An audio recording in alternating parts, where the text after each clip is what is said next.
ортамызда жазушылар үйінде бір жақсы жиынның мәмілесіне келіп отырмыз. Біздің қазақ ақындарының, қазақ жазушыларының ішінде ең бірінші ғылыммен айналысқан адамдар осы әдебиетке үлкен ол жасалған. Олай дейтініміз, кешегі академик жазушылар, қаламгерлердің қазірде қаншама мысалға жазушылар одағының мүшелері ұлттық ғылым академиясының академигі болып жатыр. Осы Нұр Сұлтан қаласында Еуразия ұлттық университетінде 27 қаламгер, ғалым қайраткерлер бар. Еуразия ұлттық университетінде сабақ береді, үлкен монографиялар, еңбектер жазған. Осы қатардан біз Маржан Ершу Аманқосқызын да көре аламыз. Өйткені қазақтың ғажайып ақыны Меңдекеш Сатыбалдиевтің шығармашылығынан кандидаттық диссертация қорғаған. Сол Меңдекештің барлық шығармаларын әдеби ғылыми байланысқа түсірген осы Маржан құрбымыз, біз онымен мақтанамыз. Және Маржан өте еңбекқор, тек қана өлеңіне ек сүйеп отырған жоқ. Мына көріп отырсыздар, Ин апамыз туралы кітап болсын, Ерік Құрманғалиев туралы кітап болсын. Бұның барлығы осы Маржан Ершудің ізденімпаздығы, еңбекқорлығының арқасы. Мынау қырғызша шыққан кітабы. Және біздің Маржан жуық өткен жылдарда түрік поэзиясы дейтін үлкен антология шықты. Сол кездегі сол кітаптағы біршама өлеңдерді аударған Маржан. Кейде бір әдебиетке келіп алып, енжар дүние жасап жатпайды. Және біздің Маржан тақыр жерге шыққан тал емес. Маржанның әкесі қазақтың талантты ақыны Аманқос Ершу ағамыз марқұм. Сондықтан Маржанның жан-жақты болуға, Маржанның талантты болмауға, жан-жақты болмауға да қақысы жоқ. Өйткені ұяда көрген тәрбиесі, тәлімі қазаққа қызмет ететіндей жағдайда. Және қазіргі қалам ұстап жүрген қазақ қыздарының арасында қайраткерлік танытып осы жазған дүниесі суыртмасында жатып қалмай, қалай жазды, солай халыққа ыстық күйінде жеткізуге, оқырманға таратуға барын салады, жолын табады. Сондықтан Маржанның еңбекқорлығына біз құрметпен қарауымыз керек. Бүгін де алдарыңызға енді елдегі жағдай тек Қазақстандағы емес, бүкіл әлемдегі жағдай, мынау аты жаман індеттің пандемиялық карантинде жатып, сол карантинде жатып жағы шығармашылық адамды қарап жатпайды деген дүниені мысалға келтіріп дәлелдеп әкеп отырған Маржан мынау шығармашылық лаборатория дейтін кітапты енді қазір ішін көреміз, оқимыз. Өйткені біз жағы төрт қабырғаға қамалып, кейде қалжыңдап жатамыз, мырзағамақта жаттық, қаншама ай деп, ең бірінші ел аман болсын. Сол кезде де осы еңбек жасауға болады дейтін дүниені біздің құрбымыз Маржан дәлелдеді. Соны ып-ыстық қалпында фолиант баспасынан қыздың баласындай кітапты шығарып әкеп отыр. Енді бұл жерге жұрттың бәрін жинап, үлкен алқалы кеңес өткізуге де Маржанның да жағдайы бар, біздің де жағдайымыз жетеді. Бұдан да үлкен жерлерде өткізуге жағдай жетеді. Бірақ осы жазушылар үйіне келіп арнайы бірінші рет осы кітаптың тұсауын ескеріп отыр. Аға, өзіміз ұлттық академиялық кітапхана бұл кітаптың тұсаукесерін жасауға ол кісілер оластан дайын болады. Енді біз жазушылар үйімен, яғни Нұр Сұлтан қалалық жазушылар одағының филиалымен ұлттық академиялық кітапхана үнемі бірлікте ақын жазушылардың, шаруалардың бәрінің басы-қасында осы кітапханамен бірлесіп жұмыс жасаймыз. Сондықтан біздің осы тұсаукесерімізде ұлттық академиялық кітапхана бір жағында отыр деп ойлаңыздар, есептеңіздер. Ол кісілердің де тілеулес екендігі, ол кісілердің де бізге жанашыр ақын жазушылардың бір атбасын тірейтін үлкен кәдімгі рухани ордаға айналып қалғандығы бейсенеден белгілі. Дәурен Берікқажы дейтін қазақтың талантты ақыны келіп отыр. Аяқ астынан келіп қалған кейде Тоқашбердиевтің сөзін осы Дәкемге мен де есіме көп алып жүреміз. Төбелесті күтпеген жерден бастау керек. Кеше ғана Айгөз Семейде жүрген болатын. Бір жерде Тарбағатайдың басына сурет салып, сондықтан алма құрбымыз келіп отыр. Енді бір ауыз айтамыз ба, аға, өзіңіз қарындасыңыздың Сәрсенбай ағамыз мемлекет және қоғам қайраткері. Сондықтан қарындас сіздікі болғанмен, қарындас қазақтың қаламгері.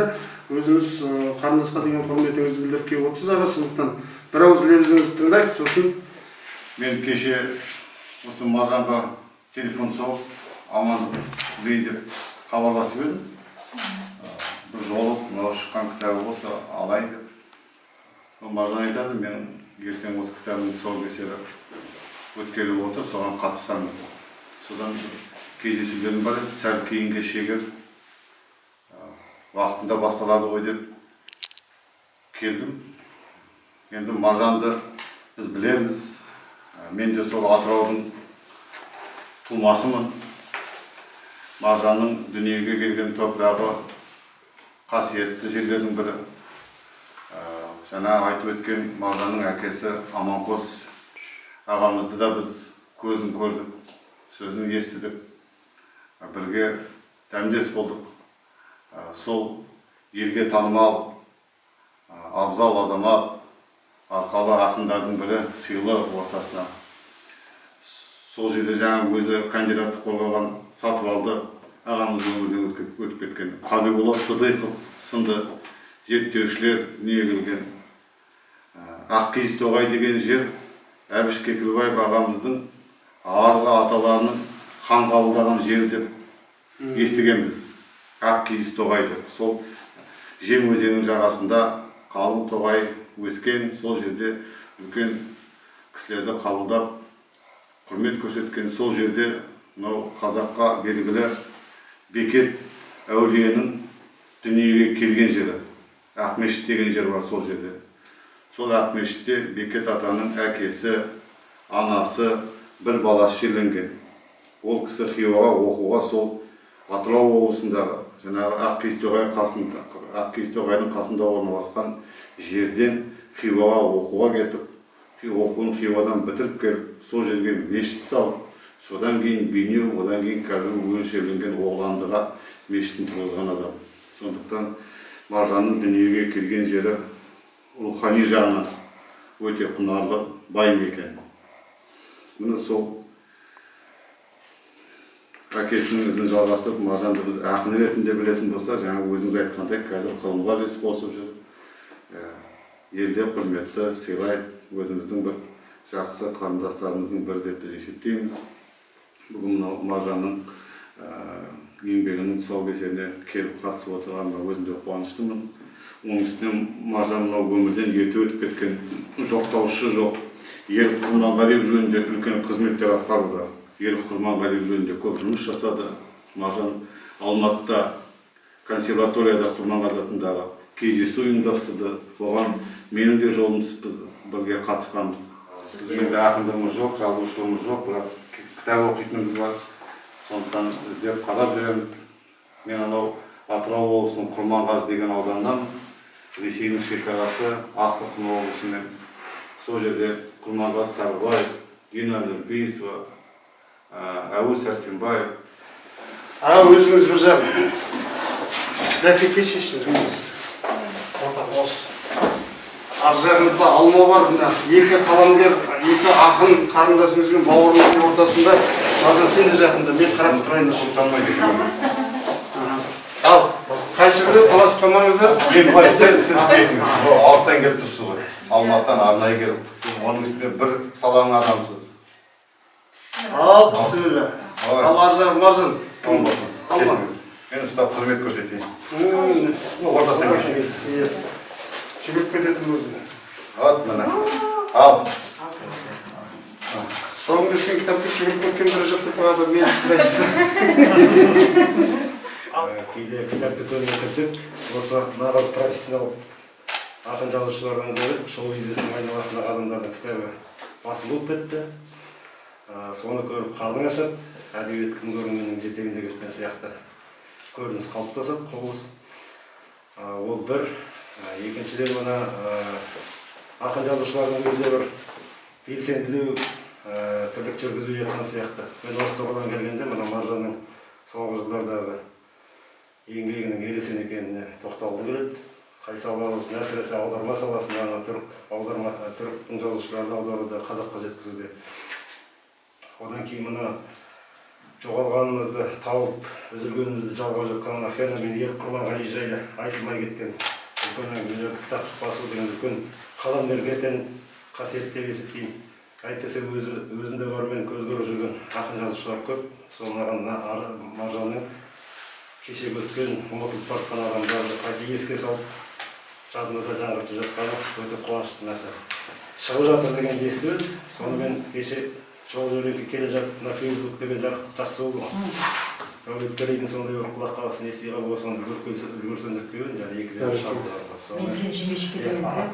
Атысты келгенде берер есептемеңіздер. Жоқ, әбден Қуаныштымыз, Енді мына Маржанның осы кітабының осы жерде тұсау кесіп отырғанның өзі үлкен бір ғақиға көре білген адам. Өйткені мына Елордада да жатырмыз, Астанада жатырмыз. Аузымызды қанша жерден қомпайтып айтқанмен осы жерде қара шаңырағымыз жоқ еді. Соған бір жағынан осы жерге алып ұшып келіп тұратыны Дәулеткерей өткендегі көрсеткеннен кейін ыстықтатып тұр. Оны шын айту керек. Алматыда болсын болмасын проходной двор қылдық жазушылардағы. Енді осы жаққа келгенде де сондай жерді баяғыдан келгеннен аңсап жүретінбіз. Оны біресе кітапхананың ішінен, біресе басқа бір бизнес орталықтардың ішінен іздеп жүреді. Соған мына ең басы қоныс құтты болсын. Осы жерге аяғымыз тіреп, іздегенімізді тауып, өшкенімізді жандыратын орталыққа айналсын. Осының бәрін қолғап өзім шығын жанын шақырап жүрген сезем. Сондықтан осы жерге келгенде бір қасиеті, осы жердің бір қасиеті. Ойлаймын, одақ дегені. Сондықтан жазушылардың үлкен бір киелі ордасы, орталығы, әнесе жастар келіп осындай тұсаукесердің бәрі осы жерде өтіп жатуына нәсіп етсін. Бәріміз сондай үлкен тойларда жолға берейік. Кеше Маржанмен сөйлесіп жүрміз ғой. Бір жерде мен кітап шыққаннан кейін артынан тұсау кесілгеннен кейін шай ішеміз, әңгімелесеміз. Біреу артық айтар, біреу кем айтар, Маржан айтамын. Астында біздің асханамыз бар, сол жерде шай ішейік. Қаламгерлер отырсын, дәуірімізді қағытамыз, қағытпалаймыз, қыжыртамыз. Жаңағы дәурен өте дұрыс айтып отыр. Қаламгерлер өзі бір жағы жаны ашыған адам бір-біріне сын айтады. Бізде олай емес, бәрі жақсы деп айтуымыз керек. Үлкен саясаттан бастап бәрі окей, бәрі чики-чики деген әңгімені айтуға үйреніп қалдық та. Сондықтан ол дүниені қаламгерлердің аузынан да талап ететін болды. Бұл қазіргі қоғамның жатпай белең алып бара жатқан бір үдерісіне айналып кетті. Сондықтан біз бір-біріміздің шынайы қаламгерді, шынайы қаламгер ол бастан жүрегімен жақсы көріп, бірақ шығармасына сын айту, оның жаңағы бір пікірлермен келіспеу, ол деген кәдімгі бет жыртысу емес екен деген бұл қоғам түсіну керек деп ойлаймын. Мен Маржан тек қана жаңа дәурен айтып отырған түрік поэзиясын аударған өз алдына біздің жылда Евразия астаналарының Евразиялық кітап көрмесін өткіземіз. Фолиант баспасының ұйытқы болуымен сол кезде біз баспасында жүреміз. Маржан түріктің атақты прозасын аударған, сезім музейін аударған. Маржанның шығармашылығы жан-жақты деп қарастыруға келеді. Енді Алма Түсіпбекова деген ақын қарындасыңыз, мемлекеттік қызметте жүріп, көп осы әдебиетке кейде қол босағанда келіп қала ма деп ойлаймыз, бірақ ол өлеңге қол босағанда келмейді, жазушылар үйіне қол босағанда келеді. Әйтпесе өлеңді жүрегімен жазатын ақын қарындасыңыз. Ал Алма Маржанның құрбысы. Қош келіпсіз, жазушылар үйі осы. Жақын доспыз, сырласпыз. Мына өмір өзі 5 күндік жалған тас қағым бір сәт тәрізді, көз ашып жұмғандай. Бірақ Абайдың бір алып адамның керемет сөзі бар, ол жақсының аты өлмейді, ғалымның хат өлмейді деген. Осы қағиданы ерекше жүрегімен, жан-тәнімен, мөлдір жүрегімен, адал, халқына адал, қаламмен халқын сүйіп, өмірдің ақ-қарасын, жақсылығын, жамандығын қаламға арқау етіп келе жатқан қазақтың ақын қызы, қаламгері Маржан деп білем. Маржанды ерекше жақсы көріп. Маржан адал, не болса да бәрін бетке айтады, шынайылығын ұнайды. Сондықтан да осы Маржанымызбен араласып, сырымызда, жырымызда бір деп білем. Маржан қыз, шыққан кітабыңыз құтты болсын. Шынында да ақын айтады ғой, қоғамның айнасы, халықтың айнасы деп. Сіздің шығармаларыңызды мен сүйіп оқимын. Әсіресе түрік Марқұм Пампыловтың сезім музейін оқығанда 3 мәрте оқып шығып көзіме жас алдым. Шынымен де жазушының, қаламгердің жаңағы таланты дейді ғой, оқырманды оқыған бетте қолынан ұстап, сол дүниенің ішіне сен араласып кіріп кетіп, ең соңына дейін сен сол кейіпкермен бірге қолтықтасып жүресің. Бұл дегеніңіз керемет дүние. Ол кез келген қаламгердің бағына бұйырмаған. Аллаға шүкір, сіздің ізденімпаздығыңыз, жан-жақтылығыңыз соны дәлелдейді, айғақтайды. Мен өзім заңгермін, жоғары сотта істеймін, бірақ жаным жақын осы әдебиетке. Бұрып тұрады, кейде сөздің шыны ерік, сот актілерін жазып отырып, мына жақта әдеби кітаптарға ауысып кетемін ба кейде. Соның ішінде кітаптардың арасында Маржанның жыр жинақтары, жаңа өлеңдері, прозалары жатады. Бақыттым, құтты болсын. Дәуке, мынау киелі қара шаңырақ келіп жатырмыз бүгін. Құтты болсын. Күн кешегі алыптарымыздың, үш бәйтеректің, бес арысымыздың мынау киелі шаңырағы, ұлы абайымыздың, Мағжанымыздың керемет. Енді осы жазушылар одағының еңсесі биік болсын, үлкен қара шаңыраққа айналсын Алаштың. Елім деп келген, халқым деп келген адамның осы бір сүйегі болсын, осы тірегі болсын дегім келеді. Бүгін бір керемет кеш болып жатыр Маржан қыз. Енді бүгін шаңыраққа бір жеткелі отырмын. Ашылғалы. Дәулеткерлі есті көшелер жазайық деп. Қазір білесіздер, енді жағдайға байланысты осылай шағын жалып кездесіп жатырмыз ғой. Бұл шарамыз ұлттық академиялық кітапхана мен жазушылар одағының филиалындағы бірлескен жұмысы деп есептеуіміз болады. Себебі осы жерде жұмыс жасаймын. Академиялық кітапханада ол кісінің да қолдауы жақсы. Енді бұл кітапты мен келгенде құры келмейін деп Дәулетке саған көптен кітаптарды алып келдім. Танысып жүрейін, танысып жүргенде Қырғызстанға келіп шықты. Қырғыз тіліне сол жүрегімдегі өлеңдер жинағын. Қырғыз тілінде? Тұсаукесері болды мартта. Мартта өткізіп келдік, сол біз келгеннен кейін карантин басталып кетті. Сол маған ана жақта да мына жақта да айтып жатыр. Сен деген саған тек не болып кетті? Жақсы болып кетті, бір сәтін салып кетті, әйтпесе де бағылмай жатыр. 2015 жылы шыққан Аламан деген кітабым, Дина апай туралы кітабым деген, Феномен Ер Құрманғалиев деген кітап, әкемнің кітабы Кие деген, Аманғос Ершов. Бұл кісінің де кітабы сіздерде тұрсыншы деп кітапханаңыз. Тамаша. Осы подаркам сыйлығым сіздерге. Қаламгерлердің кітапханасын жасақтап жатырмыз кәдімгі. Осы жер болады ғой енді, жазушылардың ақындардың бас қосатын. Мен де Дәулетке өткізем дегенде айтып отырмын, ойбай қазір көп адам керек жоқ, 5-6 жарайды ғой деп. Сондай жағдай деп. Енді қазір немен интернет байланысы жақсы болғандықтан кейін сол арқылы танымал болып жатады ғой. Енді бұл кітап жазуыма не себеп болды дегенде, бұл кітап жазуыма мен карантин себеп болды деп айтар едім. Енді бәріміз 15 марттан 16 марттан бастап құрып қойған. Содан енді ойлаймын, жұрттың баласы болады, біреудің семьясы болады деген сияқты солай ғой енді. Біреудің істейтін жаңағы тамағы болады, ас үйінде пісіретін. Біреудің тігетін көрпесі болады деген сияқты мен өзім жеке дара өмір сүргендіктен кейін менде ондай көп проблема болмайды ғой. Содан енді не істеймін, кітап оқимын, қағаз жазамын, сөйтіп жүргенде мен қиын өткен қызығым-ай деген кітабын оқыдым Хамит Ерғалиевтің. Сол кітабында Хамит Ерғалиев жазыпты, мынау уақыттың алдында, мезгілдің алдында, жылдардың алдында әр қаламгер ақын өзі есеп беру керек, халыққа есеп беру керек. Сол не тындырдым, не жаздым, нені бүлдірдім деген нәрселер дейді ғой.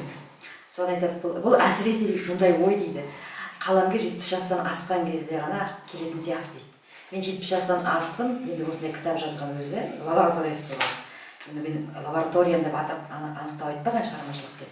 Бірақ мен осы лабораториямда ойлап қарасам, мені ең жақсы көретін кім дейді. Сол бағана толықтай сөзін айтып жоқ, мағынасы айтып да қамаңның. Мені ең жақсы білетін, мені артық білетін кім дейді, жанымда жүрген адамдар емес дейді, мені жақсы білетін. Ол мені ең жақсы білетін, мені құрметтейтін адам, мені жанымды жақсы көретін адам, ол мені ең жақсы оқырмандарым. Бұл оқырманға мен өзімнің ақтарылып сырымды айтуым керек, шынымды айтуым керек деп, сол анау әдебиеттегі 90-шы жылдағы 70-інші 80-інші жылғы процестің бәрін басында не кешірді, соның барлығын әңгімесін жаңағы қысқалап болса да кітабына жазған екен. Сода жаңа кітапты оқығаннан кейін мен ойландым енді. Менен 70-тен асқан жоқпын ғой, 70-ке жетеміз бе, жетпейміз, Алла біледі. Бірақ енді карантин енді бізді бәсіміз жасымызды 70-ге апарып тастаған сияқты болды. Себебі қорқынышта өмір сүріп, мазасыздықта болды. Ақын дейтін өзі білесіздер ғой, жазушы деген қауым, ақын деген қауым. тіпті тоняқта жаңбыр жауып отырса бізге тиіп отырады ғой негізінде, шын Құдай ұрына. Сондай жағдай енді сосын ол жүректе өткізгеннен кейін ол оңай нәрсе емес. Сол кезде де аз ауырып қалдым. Сол кезде де шошисың, ертең күн қалай болады деген сияқты деп те. Содан кейін мен осы ойланып, осы кітапта жаздым. Енді бұл әдебиет әлемінде бізге ене қойған жоқ. Ал кім Жазмыш Ері деген кітап жазды. Хатыр Мырзалиев ағамыз. Бұл кітапты мен жақсы көретін кітаптар. Бұл кітаптың ішінде көп, ол кісі білімді кісі, өте энциклопедист адам. Құдай сақтасын дейсің, 30 жыл жинадым дейді да, сол деректерді. Бүткіл ана планетадағы ақындардың өмірін айтып береді ғой бізге. Қалай өмір сүрді, не істеді, не қылды деген сияқты. Сол енді қазақтар ауысып, біздің қазақтар жаңағы Дәулеткерей түсініңкіремей қалды. Бірақ ақын да пенде. Ол бес саусақ бірдей емес, ақынның да пенделігі болады. Ол да адамның енді үнемі періште бола бермейді. Сондықтан ол мысалы сосын мына шығармашылық лаборатория деген сөз, ол тәжірибе ғой, лаборатория деген сөз. Сол тәжірибесі арқылы жаңағы ақын өлең жазып келеді, сосын өзгесін уақыт өтеді, шығармадан екінші шығарма кетіп кетесің, сол кезде тәжірибе жинақтайсың, мысалы солай ғой, жұмыста да солай тәжірибе жинақтайды. Сөйтіп жылдармен келетін дүние. Қазір мына кімнің де сөзі бар, кім дейді, Толстойдан Толстойлардан сақтау деп айтады ғой, Әуезовтің. Қазіргі әдебиетіміз енді жақсы дамып келе жатыр ғой, бірақ жаңа айтылғандай, бізде сынымыз жоқ, өзімізге деген сынымыз жоқ, жеке басымызға деген сынымыз бола бермейді. Және де қазіргі біздің өмір сүріп жатқан ортамыз өте қиын, гонорар мәселесі жоқ. Сосын атаққа жүгіреді ақын жазушыларымыз көрмесі. Атақ үшін деген сияқты, бірақ ол әдебиетке ешқандай пайда әкелмейді. Енді бұл кітапта біраз тараудан тұрады, оны қолдарыңызға алып оқып аларсыздар. Мен оны тоқталып жатпаймын. Себебі мұнда барлық шығарманы жазған жоқпын. Бірақ енді сол шығармаларым қалай дүниеге келіп, Махамбет поэмасын қалай жаздым, Құрманғазы, Дина деген поэманы, Хиуаз поэмасын, Ер Құрманғазы деген тақырыпқа қалай келдім. Сосын аудармаларға қалай ең алғашқы мен баруым қалай болды. Сол үшін бұл кітапты оқыған адам, қарап шыққан адам мені толықтай танып біледі деп ойлаймын. Мына кітапты қалай шығарамыз деп сонымен жүрдім. Әйтеуір бір іңгәлап дүниеге келген бір бала болып, шырылдаған. Енді сізге көп рахмет айтамын. Енді өз халық деген ғой, енді сыншы ғой. Халық деген сыншы, сосын халықтың енді ішінде де білімді адамдарымыз бар, талантты адамдарымыз бар, үлкендеріміз бар, жастарымыз бар. Барлықтары да оқыса екен деп ойлаймын. Оқуға қызығып оқитындай дүние шығар деп те ойлаймын өзім. Себебі қазірдің өзіміздің пікірлерді естіп жатқаннан кейін енді бұл оқырманғаның талқылан тастады, менен кетті, сіздерге жетті. Енді оның астына қарама дейсің. Иә, шаңын аспанға шығарады ма, мақтап пүлішке орап қойып қояды ма, маған енді ол мен оған қарсылық көрсетемін. Солай деп ойлаймын. Әр нәрсе өзінің сын болу керек деп ойлаймын, ол шын болу керек деп ойлаймын.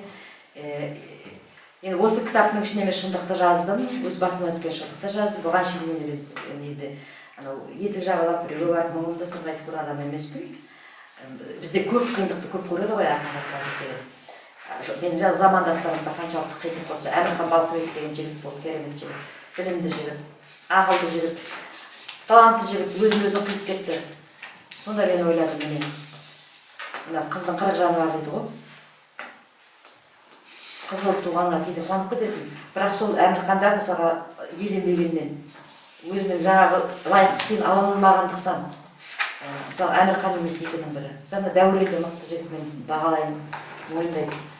Дәуреннің де ішінде бір кейде қарап қалсам, ойлаймын, ай Дәуренді аяқ көтермей. Осы шығармашылық жазушылардың үйде ашқаннан кейін Ерлан Бәтташұлы Сыдық ағамыз Еуразияда Мырзатай ағаларымызды қаламгерлері бастап тұр. Осында ерліктерін алып келіп, марқұм кім болды? Мырзабек Кемел ағамыз да келді, осы жерде отырды. Әңгімелесіп, барлық енді жақсы аралап көріп, сонда ең бір қатты қуанған адам Тұрсын Жұртбаев ағамыз. Ол сөзіне сыймай жүрді, мына жер қазаққа біздің Астанаға кие қайта оралды дейді да, ол шаңырақ деген кие. Әсіресе жазушылар басқаратын жер. Сондықтан осы кішігірім жеріміз жаңағы Дәурен аға досым айтып жатқаны, қолымыздан келгенше осы жерді жасадық. Енді қаламгерлердің көбірек келіп, осы жерде аралас болып, кітапханамыз да бар, жасақтап жатқан жаңағы демалыс орны да бар, шай ішетін жеріміз де бар дегенде, қаламгер барды әзір жасай алмай отырмыз. Өзіміздің жекеміздің меншігімізге берсе, ертеңі қаламгерін жасап берер едім. Кім Дархан Әбдік бір күн айтады, Төмен ағаның ұлы. Дәулеткерей, дәстүр сабақтастығы деген Абайдың дәстүрі, Төлегеннің, Жұмекеннің, Мағжанның дәстүрі деген ол басқа дәстүр дейді, сабақтастық. Ол қаламгерлердің ортасындағы сабақтастық, ол қаламгер деген бар дейді. Сол қаламгерді қалпына келтірсе, солға жаңағы Тоқашбердиевті еске алып отырмыз, Есенғали Раушановтың өлеңдері ол барда отырған Аманқос пен Есенғалидың жаңағы Тоқаштың қасындағы әңгімесін айтып берді. Сол сияқты бұл қаламгер деген біздің қазақ қаламгерлерінің ішіндегі қаламгер бардың орны бөлек болатын. Ол әлі күнге естелік, бұған бізге дейінгі жасаған бүкіл артын жазушылардың жаңағы Маржан сияқты егер соның барлығы кітап жазса, осының ішінде барлығында қаламгер бары айтылу керек еді, бәрі айтылатын еді. Егер бәрі жазса деймін, бірақ өлеңдерінде айтылады. Сондықтан біздің осы жазушылар үйі осындай игі бастамалардың басы қасында ұлттық академиялық кітапханамен бірлесе өткізетін шаруалардың барлығына дайынбыз, бармыз.